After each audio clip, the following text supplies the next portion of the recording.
বুধবার পবিত্র মহালয়া এবং জাতির জনক মহাত্মা গান্ধীর জন্মদিন উপলক্ষে উদয়পুরের রমেশ চৌমুহনী স্থিত প্রয়োজন ফিটনেস সেন্টারের উদ্যোগে এক রক্তদান শিবির অনুষ্ঠিত হয়। মঙ্গল প্রদীপ প্রজ্বলন করে রক্তদান শিবিরের উদ্বোধন করেন রাজ্যের অর্থমন্ত্রী প্রণজিৎ সিংহ রায়। অনুষ্ঠানে ছিলেন এছাড়াও বিশিষ্ট আইনজীবী নিশিকান্ত দাস এবং প্রাক্তন শিক্ষক গৌতম দাস। এই রক্তদান শিবিরে 32 জন রক্তদাতা স্বেচ্ছায় রক্তদান করেন। এই ধরনের রক্তদান শিবিরে আয়োজন করায় মন্ত্রী প্রণজিৎ সিংহ রায় এই সংস্থার কর্ণধারকে ধন্যবাদ জানান।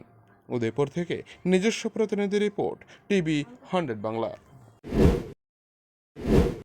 রক্তদানের যে আয়োজন করা হয়েছে এটার জন্য আমি নিজে খুবইভাবে গর্বিত, এবং সেই সঙ্গে এখানে যে জিম, যেখানে এটা সংগঠিত আছে, যেখানে জিমের মালিক এবং যারা অন্যান্য, স্বাভাবিকভাবে এটার মধ্যে এই একটা ভাবনা যে আমরা সারা বছর কাজ করব, তার মধ্যে একটা বিশেষ দিনেও কিছু একটা মানুষের জন্য কিছু করার যে প্রবণতা, মানসিকতা, এগুলো সাপোর্ট করতে হয়।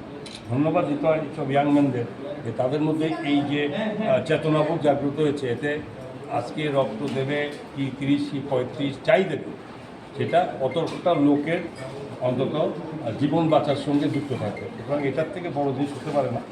তা আমি বিশেষভাবে আজকে এই জন্মজয়ন্তী, গান্ধীজির জন্মজয়ন্তীর দিনে এই ধরনের একটা সুন্দর প্রোগ্রাম যে ওরা আগ্রহ করে নিয়েছে, এটা আমি বিশেষ ধন্যবাদ জানাচ্ছি। সেই সঙ্গে অবশ্যই যুব সমাজকে আরও বেশি করে এগিয়ে আসার জন্য আহ্বান রাখছি।